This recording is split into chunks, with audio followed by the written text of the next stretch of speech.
everyone, welcome back to Let's Talk Physical Media, episode 18. I'm John, and this is Matt, and we do this every single Sunday, although next Sunday is Christmas, and we are actually not going to have next week's episode of Let's Talk Physical Media on Sunday.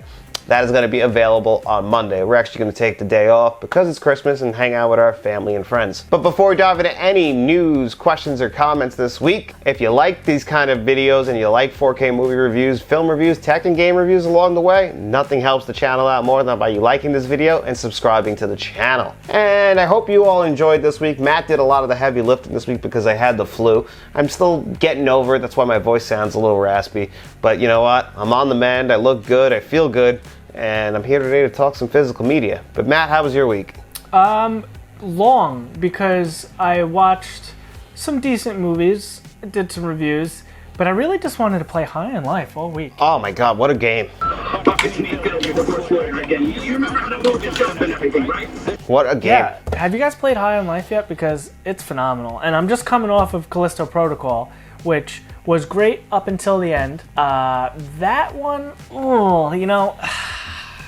I know you left a bad taste in your mouth, but High on Life doesn't. No, it doesn't. I'm having a great time. I just discovered Justin Roiland.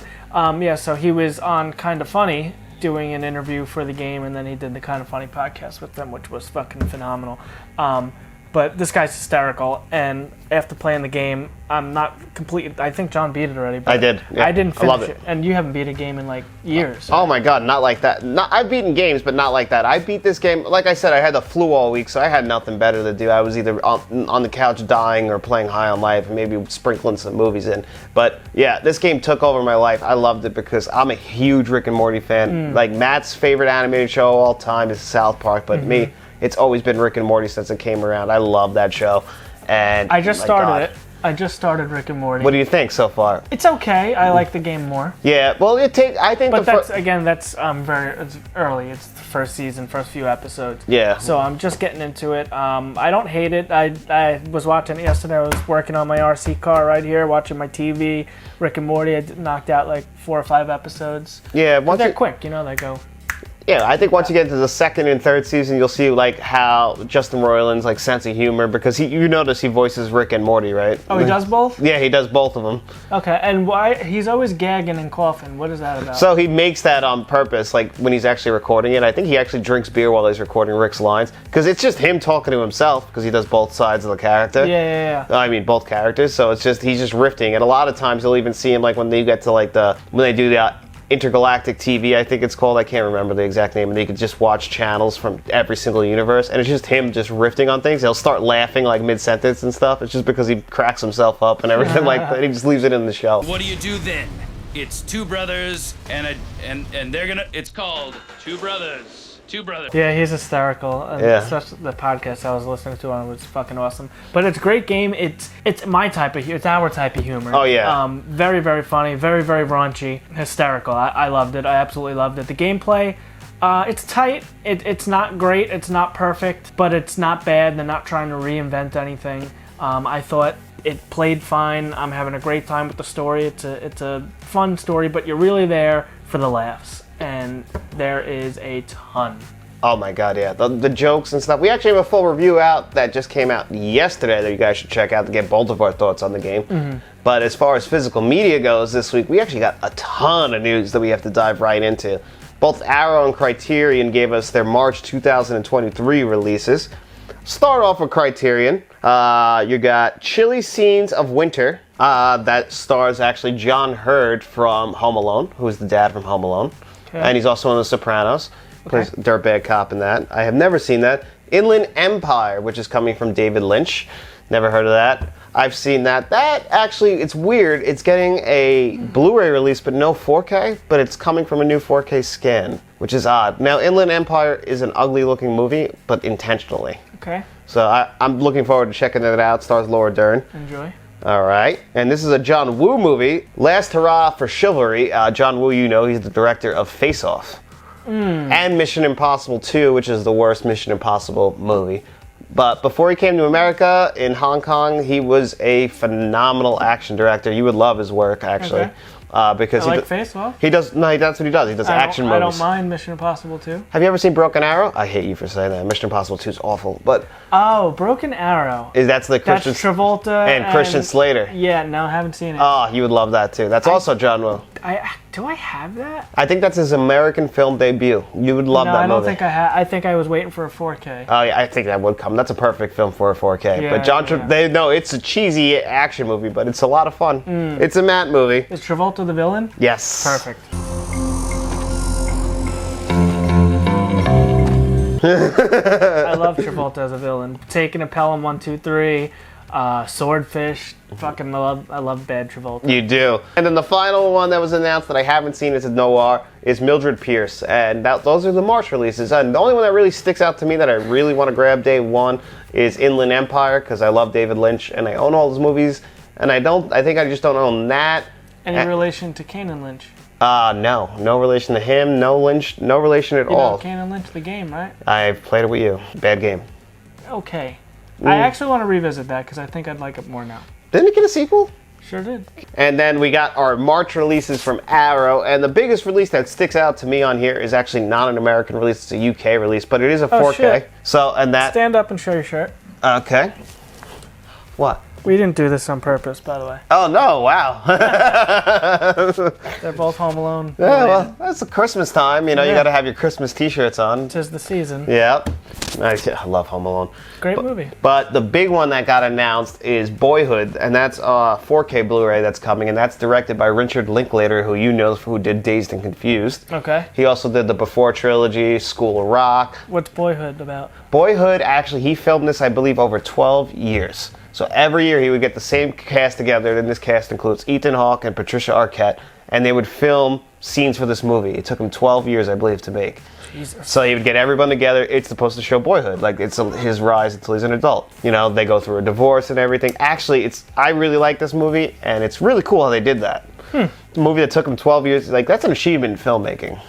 It's dedication, Yeah. to say the least. You know, what if one good person in that cast quit over that time, says I'm not coming back, ruins the whole thing. And then other than Boyhood, the other big announcements were 4 Film Noir Classics Volume 2. I don't have Volume 1, but I do enjoy a good film noir. Noirs are just some of my favorite movies.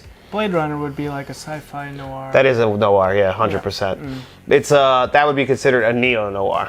Yes. And then Black Sunday, that's getting a US and Canadian release. Another announcement was Knockabout. I've never seen that, have you? No. And this is none of these releases, nothing on any of these for me. Okay. And then the last one that was announced was The House That Screamed. That's a US and UK release. I'm actually interested in that. It's a horror movie. Looks pretty cool. I've actually never checked that out, but I would definitely want to check that out. So the big one that stands out is Boyhood. I really like that movie. I think you'd like that too. Let's see what the other big news that we got announced was Red Eye, which we're both... Now, this didn't get officially announced yet, right? I don't know if this is 100% confirmed, but there's some speculation. There's some stuff pointing to it. Wes Craven's Red Eye, along with the Swamp Thing 1 and 2, but he only did the original. But yes, Red Eye with, what's his name? Cillian Murphy is the guy in that movie, and then the other girl is Rachel McAdams. So yeah, Red Eye starring Cillian... Is that right? Yep. Okay. So that Red Eye starring Cillian Murphy and Rachel McAdams, and that never came to Blu-ray. So yeah, no Blu-ray, really... no nothing. So they're skipping right over the Blu-ray, going straight to 4K. Maybe they'll throw the Blu-ray in there with it.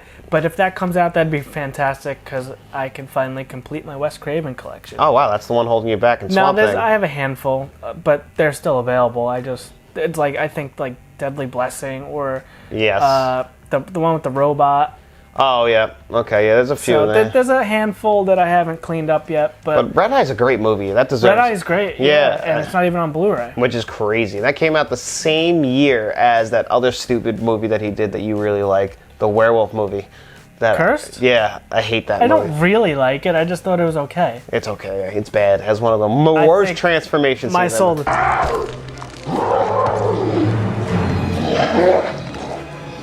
Take was better. I mean, there's a lot. Did you watch that yet? No, I still. Do you have it? Yeah. You got it? Yeah, I have I pretty much got all of his stuff. I got The Children Under the Stairs too. I got that. That was okay. I like that one. I like that one a little bit more. And then the other was better. And then another big announcement that it kind of lines up and makes sense, but James Cameron came out and said that The Abyss, his scan of The Abyss that he's been working on is coming to 4K no later than March 2023. And if you're familiar, Avatar 2 Way of the Water just came out in theaters, so you figure that's about 90 days after it came to theaters. So it sounds like we're getting Avatar 1 and 2 in 4K along with The Abyss. You want to hear my take on this? Okay, I'm listening. I've never seen The Abyss. Which is crazy. We've been clamoring for a Blu-ray or a 4K of this for so long. So the fucking hype level is up here. Expectations are up here.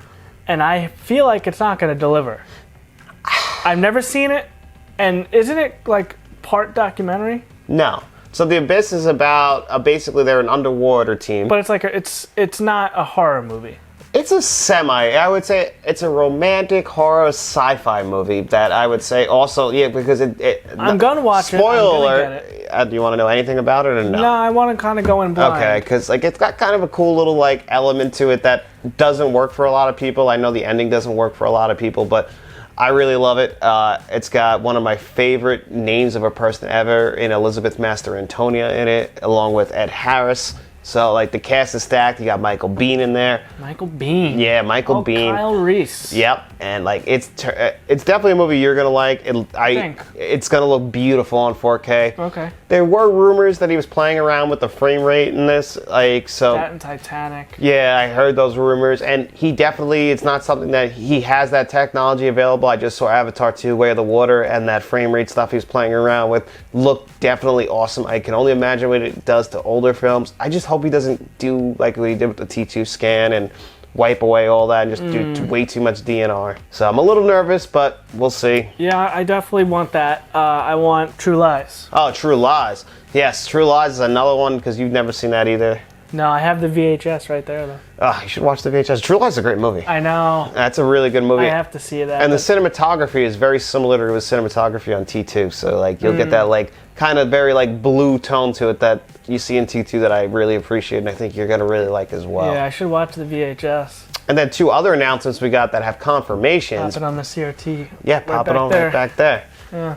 And then another thing we got some confirmation was Texas Chainsaw Massacre coming to 4K. The original, yep. Yep. Who's doing that? I'm not too sure. You sent it to me. So Dark Sky Films are the ones doing the new Texas Chainsaw Massacre 4K Yeah, I'm not transfer? entirely sure if that's just their Twitter handle or if that's an actual studio. I'm not sure. Never heard of them. No. But apparently that's who's doing the 4K of Texas Chainsaw. Yeah, I'm wondering because there is a 4K scan out there. I just don't think it ever came to the US, right? That you could get of this. Well, my Blu-ray says remastered in a new 4K scan. Yeah, so this might just be the official scan of that, but you might have previous scans of the previous, of other editions that have the same scan. But now in the States, we're going to get this 4K scan, which Matt will do a review for. And then another thing we're getting is all 5 films on 4K for the original Supermans, all the way up to the Superman Returns, which was like... I thought you were going to say Rocky, because I saw that announced, too. Did they announce them all, finally, or just... I think it's 1 through 4. Is it? Is that official now? Maybe. I don't know. This is what I see on Twitter. No one's calling me and say, hey, Matt, this is what's being released. Yeah. Paramount I usually wait for 100% confirmation. You have to wait till you get the press releases. Now, there's always this speculation. Some people have sources. We don't have any sources, so... Yeah, we're just flying by the wire on Twitter. Yeah, like some people like to put out fake announcements. Like it really throws us off. So I try and wait till we hit Blu-ray.com. But yeah, the Superman movie's coming to 4K is really exciting. Really? You're excited about this? Well, I've only watched through the entire series, like from 1 through... I've only seen Superman Returns once. Actually, I've only seen Superman 3, 4, and Returns once. The first 2 I've seen a couple times. I don't think I've seen any of them. Really? Yeah, I'm not a Superman guy. No, me neither. But you got to still see the originals with Christopher Reeve. You don't. No, you should. Like, it's got... John Williams did the score on them.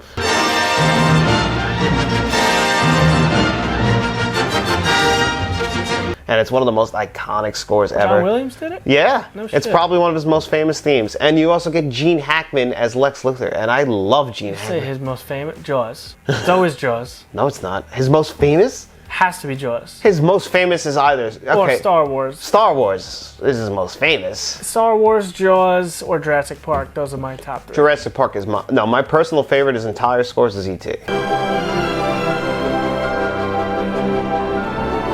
He's amazing. He does the E.T. score. Okay, I can listen to that and get emotional. T? That movie doesn't work without that John Williams score. It's a great movie. Yeah, but if you Love that movie. take the score out, that movie's not the same. I'll tell you, that score does a lot of work for it. I don't think it's cracking top. His best piece of music is definitely Jurassic Park when they first see the long neck thing. Yeah. I'm getting chills. Yeah, that's his best piece of music he's ever. Put your head between your knees. Dr. Grant, my Put out. We've got a T-Rex. Yeah. That's Great movie. iconic. Yeah. Love Jurassic Park. Yeah, I think we got all the news for this week. There was a lot of announcements. I'm very excited for a lot of stuff that's coming to 4K. Yeah, so Best Buy right now, Lionsgate, everything is, I think, $5.99 as far as Lionsgate stuff. Not the Steelbooks, but a lot of Lionsgate stuff, $5.99. Shout Factory is doing some sort of going out of print sale. There's I saw that, but I think a lot of the big stuff sold out already. The only thing on there that kind of piqued my interest was the rental. Oh, yes. Those are the two notable sales I could think of. Just, it's the holiday season still. They're running sales all the time. So just look at Best Buy. They always do some flash sales and member stuff. Amazon's always a good place to check out some sales. We had our review this week for Highlander, and that was a 1250 4K, and it's a good 4K. You were able to pre-order it like the day before it came out for 1250. And it was a great 4K, great movie. Yeah, that was a steal. Like a Wasn't the Steelbook. No, but still, I have the slipcover, and that slipcover, nice. It was really nice. Yep. And if you watched our review, you saw Matt actually break my 4K and not tell me. I found out when I was editing it because I never even opened it. So I'm editing it, and I see it pop open and break as I'm watching it, and I look over at my shelf, and I'm just like, that fuck. Doesn't warn me or nothing that he broke that. You were going to find out either way. I wanted you to find out through the edit. I guess it was funny. I guess I had a good chuckle out of it. Yeah. But yeah, nothing like huge sales. Although Back to the Future 4K trilogy on Groove. $26.99. Yeah, but I bought that for $29. And if you never ordered from Groove, take another 20% off that. You're paying like $20 for the 4K trilogy. And you said I haven't watched them yet. Fantastic 4Ks, must-owns. Yeah, I've only watched my Blu-ray trilogy. I haven't watched my 4K trilogy since I've gotten it, but I'm definitely going to check that. Great disc. Universal usually does do good work. I can't think of a bad Universal disc off the top of my head. I'm sure they're out there because every company has. That's one of my favorite pieces now because they're fantastic discs. Love the box art, like that triple feature. Yeah, no, they did good work. It's in the same packaging, I believe, as the Jurassic Park 4Ks, which are also Universal. Similar. Yeah, I like that when you flip through almost the Alfred Hitchcock collections like that. It's a nice piece of art. I really do. I like what they did there. But we do have some good questions, and I want to dive right into this. Okay. Because I'm going to start right off with our buddy Impressive Tony. Again, has a YouTube channel, a fantastic YouTube channel. Check him out. He's helped us out a lot. Great guy. And he wrote, "My best friend is having his first child. Congratulations. And as we all know, the best part of having a kid is getting to show them the movies you grew up watching. So what are a few must-see movies you would share with your future kids?" Terminator. Well, yeah, obviously. Any future kid of mine is going to have the Terminator be one of the first movies they see. Yes, has to be. But number one on my list that I think every kid should see, and I think Toy Story. You think Toy Story, that was your go-to? I was going to say E.T. I think E.T. is definitely something I would... E.T.'s up there for me. I watched that a lot as a child. Me too. And my mom showed that to me. I mean, she was 12 when it came out, but like that was a movie she would always want to watch with me. I love E.T. I think that's a phenomenal... E.T., I want to say All Dogs Go to Heaven is a fantastic one. Brave Little Toaster. Brave Little Toaster. I love the Brave Little Toaster. The Lion King. Lion King. That was one for me that was really big, and I was a big Fox and the Hound fan. You were, huh? Yeah, big Fox and the Hound guy. Live action Ninja Turtles. Okay, yeah, I grew up with those. How early do you start with Star Wars? Because now I didn't get to Star Wars until I was an adult already, but you were a kid. I was a very young kid. I always watched Return of the Jedi the most as a child. I feel like that's the most directed the one from with that. The Ewoks, the one with the speeder bike, the final face-off between Luke and Vader. That was always my go-to. But yeah, again, you got to start Star Wars early. Do you go in release order? Or do you go in chronological, right? Like we'll start with like episode 1 and work your way through. So now when I watch them, I watch from episode 1 and I go through. But every once in a while, release order is pretty cool. Yeah, it's nice to see the history of where Star Wars went. And you got to get him into horror early. Early, right? Yeah. Like, yeah, but do you show them where you started, or do you want to show? You got to show him Halloween. You got to show him Nightmare on Elm Street. You know, the big ones, the big three. Friday the 13th. You got to give those to him. I feel like there's some childhood, like some children's horror stuff you could start with a little earlier. Like, and I was thinking like Gremlins. That's a horror movie that takes place around Christmas. Like, it's a little dark, but it's not like the only Gremlins is a great one. Yeah. Yeah, like I feel like this is Spielberg because The Goonies, Jurassic Park, like all these are must-see classics that, you know, these are the first 20, 30 movies this kid has to see before you show him. Well, I don't want to ruin their childhood and show them The Goonies, but, you know, that's Goonies is not a terrible movie. No, it is a terrible movie. It's not. I hate The Goonies. Goonies is awful. Sorry. Crazy. Yeah, but, you know, most people do like The Goonies. That's definitely something you want to Ace show. Ventura and Dumb and Dumber. Excuse me. I'd like to ask you a few questions. Those are big childhood movies for Yeah, us. they Although are. you don't, and those movies really kept giving as the years as I got older. You start to unlock some jokes. So you start young and you know you laugh at the stupid shit, but as you get older, like you like see like the little jokes that you missed as a kid that are just great. Yeah. Especially like a Dumb and Dumber where he's like he blamed me. Those are his last words, and he's know that he called him a son of a bitch, and he knows his mother's a bitch. Like those jokes you don't get when you're 7, but you still laugh your ass off at Dumb and Dumber when you're 7 years old. Right, yeah, you're right. It gets better with age, like like a fine wine. Like me, I'm getting better as I've aged. Clearly not. I look fucking good. Just really, a lot of the Spielberg stuff are really good for kids, I feel like. Just not Schindler's List. Don't show your kids Schindler's List when they're too young. The original Power Rangers movie. Yeah. The live action one. But that only works when you're a kid. Only works when you're a kid. Revisit it recently. Little disappointed. Yeah, no, I could see that. Another big one that was big for me when I was a kid and was probably my favorite movie in my childhood was the original Jumanji. Jumanji. Oh my God, how did we forget Jumanji? I love that movie. Fantastic movie. Number one childhood movie for me was Jumanji. I love that movie. Yeah, that Toy Story was a big one. Toy Story was huge. Like I said, I'm the same age as Andy. Like as you know, everything. The Santa Claus with Tim Allen. That was a big one for me. That was a big one. I did say like that's the image in my head. That's Santa Claus. Tim Allen is Santa Claus, and I just rewatched that movie. And that movie is still phenomenal. I love that movie. Yeah, I just watched part 2 last night. Actually, What'd you think? I like the first one better. You're gonna like. That's gonna always be the feeling. Can't beat that. You grew up with it. Things you grow up with, like they hold a special I place couldn't for believe you. Bernard came back. Yeah, Bernard I think's on the show too. I haven't watched it yet, but he's on the show too. I haven't watched the show yet either. And my Is wife, Tim Allen in it? Yeah, and my yeah. wife says that it's they did a creative thing because you know they're kids, like they're not supposed to age these elves, and they explain how Bernard ages because he looks older. Old. Yeah, and so does Tim Allen, but Tim Allen he's Santa Claus. You can still do the makeup and stuff, but for him, it's a little harder to explain. He's supposed to look young. Right. And it's been almost 30 years, so we all don't age so gracefully. Only me. Yeah, wrong. Like I said. So yeah, Jaws. How you have to show him Jaws. you don't show your kid Jaws that early. I don't think. No, definitely Jaws. Okay, I think that's a little young. Forgot about that one. Yep. I don't think you lean into that right away. I'm just thinking of my top 20s that I grew up watching, and Jaws is definitely in there. All right, fair enough. So those are the movies, Tony, that we would show our kids if we ever have kids. I'm not planning on having kids. I don't know if you ever are. You never know, but if we do have kids, definitely those are the movies we would show them. Terminator, age 6, that's what you get when you turn 6. You get Terminator on my choice of physical media. And now, this comes from Carlos Chavez, and he wrote, "Would like your top 5 Arnold, Sylvester Stallone, and Van Damme movies list. Who wins number 1 on your list?" So, out of those 3, I think I can answer for Matt and I. Arnold would win. Arnold's definitely number 1, and I think both our number 1s are going to be the Terminator. Oh, yeah. Then Terminator 2. Well, I actually, I took the assignment to heart and I made a list. I already wrote down my list. So, for top 5, Arnold, because it's the most obvious and it's our favorite. Number 1, I'm going to count down. Number 5, I put Twins. My name is Julius, and I'm your twin brother.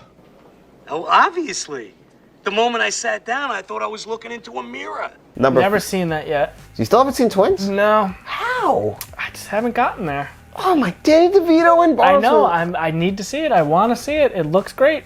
Speaking of childhood movies, yeah, Twins is one of mine. I love Twins. Oh yeah, my god. I just haven't made there yet. Oh, it's such a good movie. I'll Okay. get it soon. Shout has a They do. Number 4 You is... have it? No, I don't. I don't own Twins yet. I've still seen it 400 times. It's a great movie. You gotta see it. Doesn't own it. I don't own it, but it's a great movie. Number 4 is Commando. Okay. Yeah. Number 3, I have Predator. Yeah. Number 2, I got Total Recall. And number 1 is Terminator tie, but just him playing the Terminator. But 1 and 2, preferably. I would say, yeah, T1, T2. Then probably Total Recall. I really like him in Jingle All the Way. He is great in Jingle All the Way. Perfect casting. I guess, yeah, he's awesome in Predator. Yeah. Predator, Yeah, he's perfectly cast. You son of a bitch. Got you pushing too many pencils? Commando is fucking awesome also. Oh, that's where Bennett is, yeah. But Running Man was fucking awesome too. He was great in the Running. Arnold's always good. That's the problem. There's no bad Arnold movies. Come on. I mean, there's some bad Arnold movies, but he's always fun to watch. Maybe Conan. I never saw that one. Yeah, I was talking to someone about Conan the other day. He's good in Conan, but I don't love Conan either. Yeah. I'm not a big Conan guy. Stallone, a bit of a slippery slope for me. So, I don't go too deep on Stallone, really, you know. Rocky's okay. I haven't revisited those in a long time. I just saw Cobra for the first time. I loved Cobra. Yeah, Cobra made my top 5 also. Did you see, he did a movie with Arnold, that Escape Plan or whatever? Yeah. I haven't seen that yet. No, he did a couple movies with Arnold. I did The Expendables together, The Expendables sucked. Was Arnold in The Expendables? I like it. Everyone. Bruce Willis shows up in one of those. Almost everybody but Chuck Norris, Van Damme. You know, like the whole Bruce Willis. Those aren't good movies, though. No, I don't like them. We saw the first one together. I have the Blu-ray. Yeah, I think that's when I saw it with you. No, I don't like the Expendables movies either. I don't remember liking it myself. But I'm going to read you off my top 5, Sly. All right, number 5, I put Copland. I don't know if you've ever seen Copland, but no. It's a serious role for him. He plays a cop. He's actually kind of deaf. Ray Liotta's in this movie too. Stars Harvey Keitel. It's directed by, I want to say James Mangold directed it. Mm-hmm. The guy who directed Ford versus Ferrari and Logan. Like, this is his first movie. It was a big deal. Like, this is Stallone doing drama, and it works. It's a really good movie. It's a corrupt cop movie. Okay. So those were always fun. I really liked it. Number 4, I put Cobra. Cobra's great, you know. Yes, I loved Cobra. You're a disease, and I'm the cure. Yeah. It's just a great movie. And number 3, I put the first Rocky. Yeah, Rocky. Again, Rocky's okay. The Rambos are okay. Just not a big Stallone guy. No, me neither. That's why number 2, I put Rocky 4, because this is when Rocky beats communism. And that movie with all those 80s montages. I love it. Dolph Lundgren, he could smell crime. All right? Like, Dolph Lundgren. What if he's just a giant nose? Action, penetration.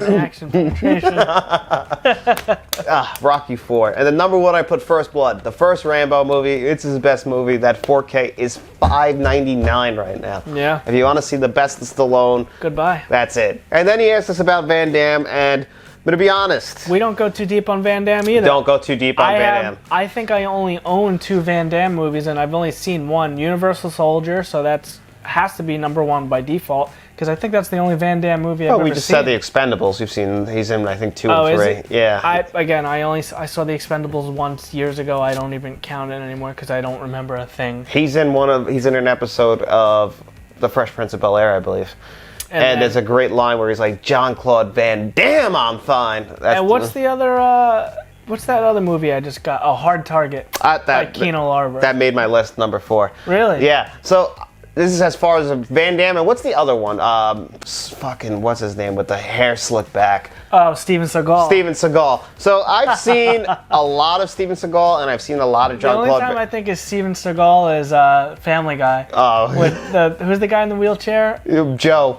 It's like she's like, Bonnie got me headphones so I could watch my Steven Seagal movies at night. And it's silent. He's like, yeah, no, Seagal's a piece of shit. But yeah, he is. He's just a piece of shit in real life. Everyone says it. Really? Yeah, he's not a good dude. Like Chevy Chase. Yeah, but no, I heard Chevy Chase is just the dick. Seagal. Van Damme, I heard, is actually really nice. He's a little bit wacky, but he's a cool dude, I heard. From what I've heard. Don't quote me on any of this stuff. I've just, Jean-Claude Van Damme, I've heard. But I have seen a lot of his movies, but I've only seen one of his movies more than once. And that is Time Cop. But that didn't make number 1. So number 5, I have Lionheart. Number 4, I got Hard Target. Number 3, I got Bloodsport. Number 2 is Time Cop. You would like Time Cop. I hope. And number 1 is Universal Soldier. And Yeah, we both seen Universal Soldier. That was a fun movie. that is a fun movie. Awesome Lionsgate Steelbook. Van Damme's not the greatest of actors, but he's a good martial artist. And martial arts artist? How does that work? I don't know if I'm saying it right. Anyway, he's good in that, but we're not the biggest Van Damme guys. No. So, I think of Rob Van Dam. that's my favorite Van Mr. Damme. Monday Night. Yeah. One of a kind! He says that? No, that's his theme song. You don't remember? The name of his theme song is One of a Kind. Oh, is it? I just remember. You don't remember them shouting, hey, hey, hey, one of a kind? They don't remember? Oh, yeah. Yeah. Is that what they said? Yeah. Oh, yeah. But it was like weird. Yeah, well, it's distorted. Yeah, but that's what okay. they're shouting is one of a kind. So, It's been a while since I heard him. so I hopefully, 5-star frog splash. so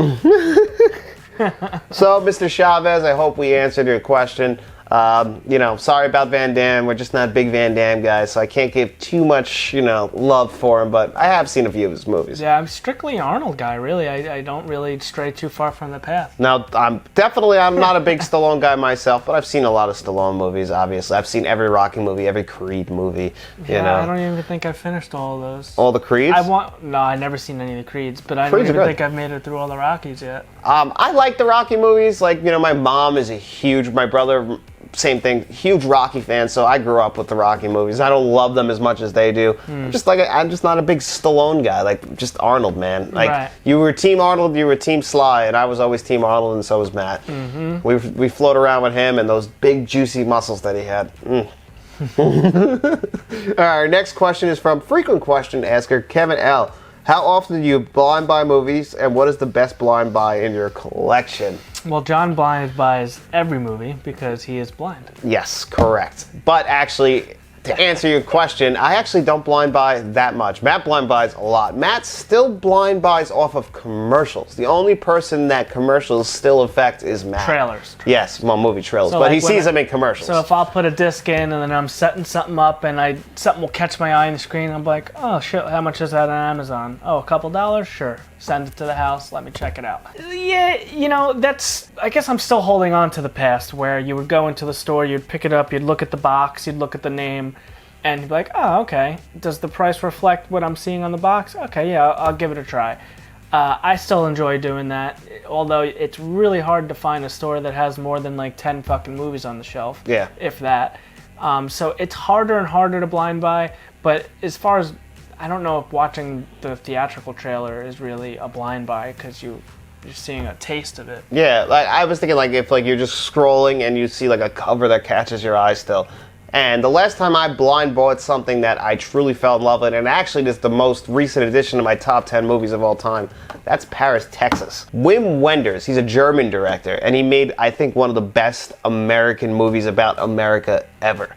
And this is a movie starring Harry Dean Stanton. It's about a man who, one day he wanders off from his wife, his son. His son is now being raised by his brother.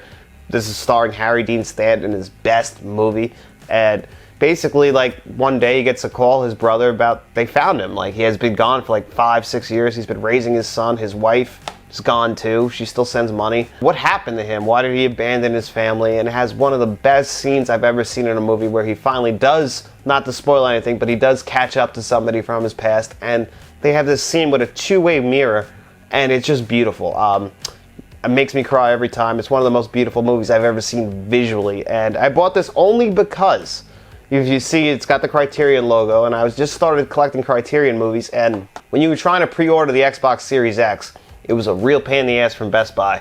And my card kept getting declined, and I was like, there's nothing wrong with this card. It's got a $5,000 limit. I've only spent like $45 on it. So I thought, okay, let me try buying this. I love the way the cover looks, and it's from Criterion, so I hope it's good. And I grabbed this just because of that. The card was working. It was just Best Buy being shitty, and, bots scooping up all the Xboxes. Oh, so you bought, that was a blind buy? That was a complete blind buy. I bought it strictly on the cover. Really? And Criterion. That was it. 100%. It's in my top 10 movies all time. I think it's number 9 on my list, which I'll reveal one day for you guys. Really? Yeah, I love this movie. I've watched it since I bought that. Whenever the Series X went up for pre-order. 2 years ago? Yeah, I've watched this movie 4 times, and I could put this on right now. I love this movie. It's a beautiful, beautiful movie. Interesting. You know, it's an emotional movie. I don't think Matt would love it, but definitely that's my favorite Yeah, Blind it doesn't Buy. sound like something I would like. Last Blind Buy I can really remember really loving was that Pierce Brosnan movie, IT. Yeah, you did love that. I liked that for some reason. I mean, you bought What Space Truckers on a complete Blind Buy. I haven't watched it Yeah, yet, but you no. just bought it because you saw that it was a or Scream Factory release. Yeah, that. What did I just watch recently? Oh, that new Devon Sawa and Bruce Campbell movie, Black Friday. Yep. That was technically a blind buy. I watched that on Black Friday or close around that time, and I thought it was great. Like a corny little horror movie, but it was fun. It was a decent movie, and it's pretty cheap at Best Buy. I think it's still in stock. That was a fun one. The Maniac Cops are actually kind of blind buys for me, and those ended up being great movies. Yeah, you bought Uncle Sam in a Blind Buy too, right? Yeah, I haven't watched that one yet. Yeah, Maniac, I guess technically would have been a blind buy because I never saw that, but that ended up being a great movie.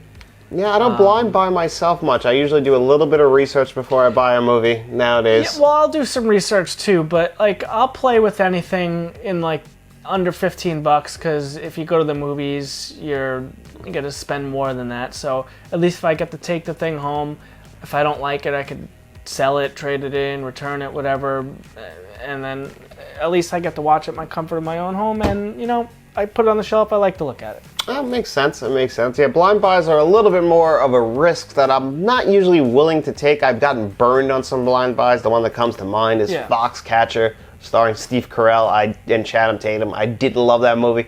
Blind bought it. Now it's just sitting on my shelf collecting dust, and I'll never watch it again. We got an Uncle V question. There we go. And I want to know, what's the last movie that made you gentlemen cry? And he said, you know, don't be shy now. Like, he knows that a movie's made us cry before. And so Matt, this is actually something that we kind of have to address because Matt got kind of some flack for this because he didn't love Carrie as much as I like Carrie. Matt and I have extremely different taste in movies. Very, very, very different taste. Very different taste. Matt watches movies almost for pure entertainment. He doesn't like to get emotionally involved. Not true. Like, well, not really though. Like, he doesn't like a movie. I generally just don't really cry during movies because I ain't no bitch. That's not what this is about. Like, No, honestly, I don't watch emotional movies where you're gonna cry. The last thing I can really get, I don't think I actually shed a tear, but I got very emotional rewatching the Fast and Furious movies because when you get to that point where at the end of, I think it was 6. 7. It was 7? Yeah, 6 When is the Paul- runway, the when- world's longest runway. Okay, so I guess the 7 where I used to say I lived my life a quarter mile at a time. And I think that's why we were brothers. after Paul Walker died and they're sunsetting Brian O'Connor. That's a tough one for me.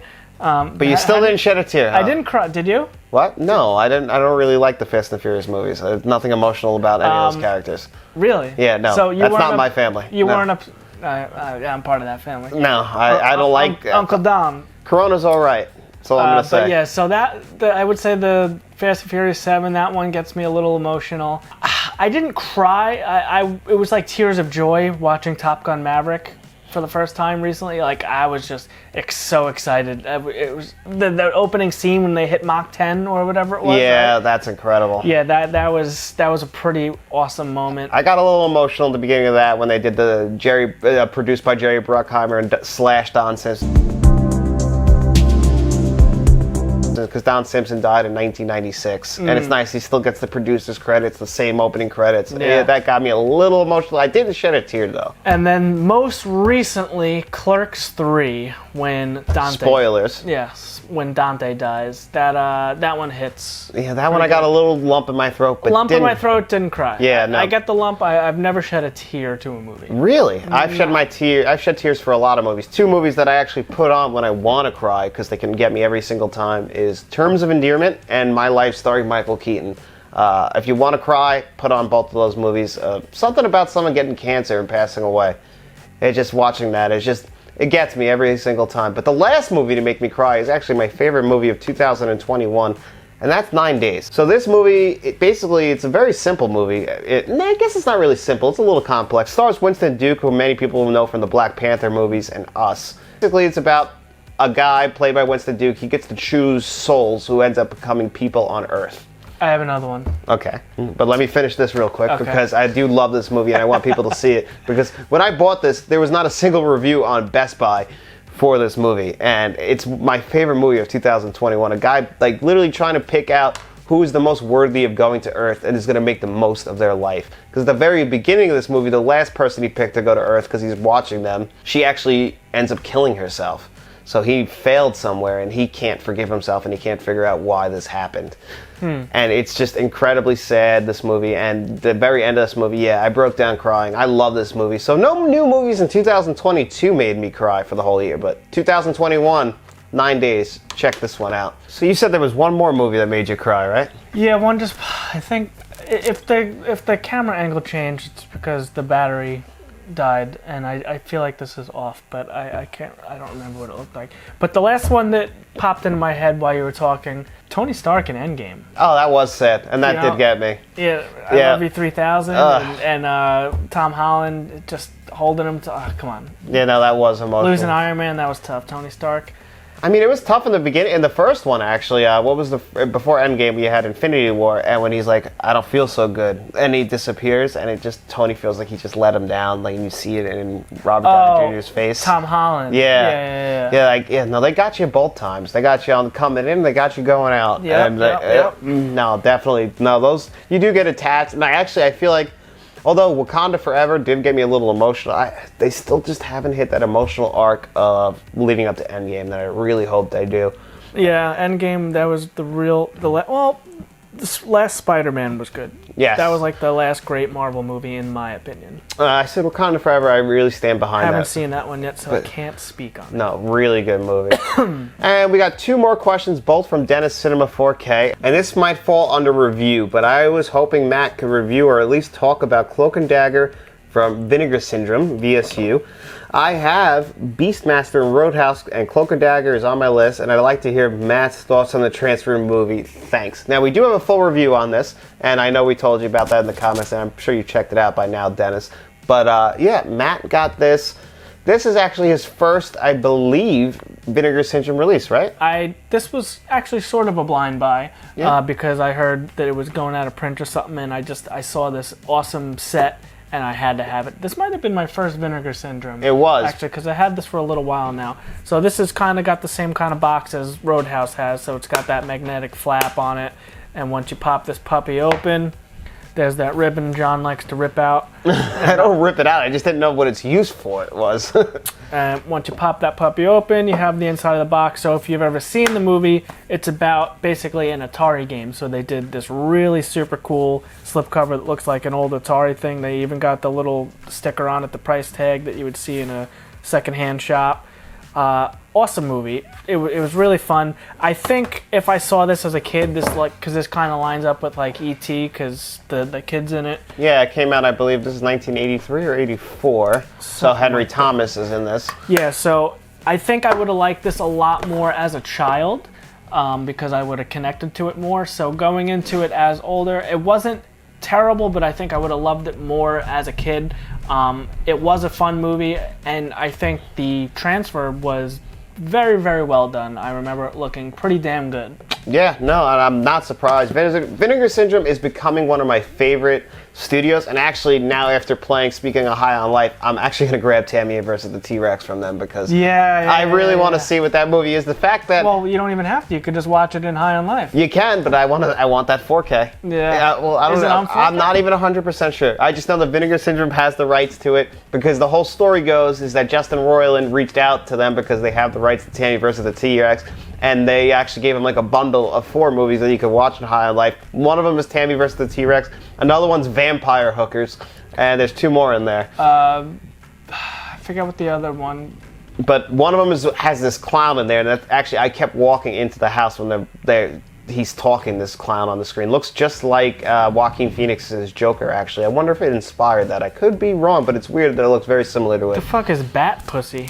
I don't know. Is that a Vinegar Syndrome movie? Yeah, Sun. Oh, Rad is on Vinegar Syndrome too. I need to grab that. Bat pussy. Don't know. But yeah. That's wild. Yeah, Dennis, I think we could really recommend Cloak and Dagger. Yes, Cloak and Dagger, a lot of fun. It's a great 80s. What is this 7? No, it's 80s. Yeah. It's after E.T. Yeah, so this was a fun ride. I enjoyed it. Again, I think as a kid. So back to Impressive Tony's question, this would actually be a really fun movie to show a kid. Yeah. Because I think a child would connect to it a little bit more. Well, it's about a an father and son building up their relationship, really kind of told through a fantasy, like almost like spy thriller in a way. Yeah, Yeah, so no, it's a fun ride. It is a fun ride for people who are into that. And Dennis asked us another question, and Dennis said, question 2. I'm fine if you guys don't cover everything this week since it's a lot to break down. The Vinegar Syndrome's question number 2 for this week or a future week. No, we're going to get to it this week. How do you guys feel about the Shout Lakia collaboration? I was blown away by Coraline and Paranorman, both 5 out of 5 transfers. I can't wait for Kubo and Box Trolls. What other animated titles do you think Shout should or could release? Now, actually, I have the Coraline 4K Steelbook right here from Shout Factory, and I'm actually really excited. We're going to review this for the channel this week. I haven't checked out the scan yet, but I'm really excited to check it out. And I'm really excited about them teaming up. They do some great animation. I love Coraline and Kubo.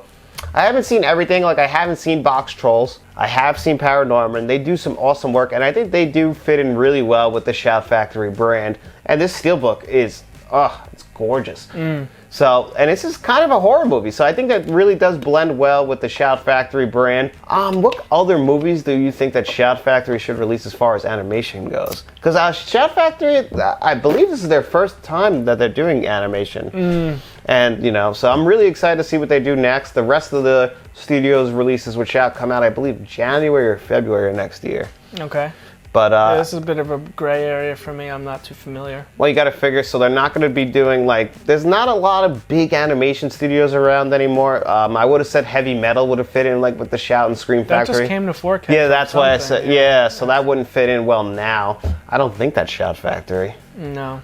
But other studios, because you got to figure, it's got to be kind of, Disney stuff is obviously not going to go there. So you got to think of, maybe something from DreamWorks or something. I don't remember what else from the 90s or 2000s have that their big studio releases would go to them.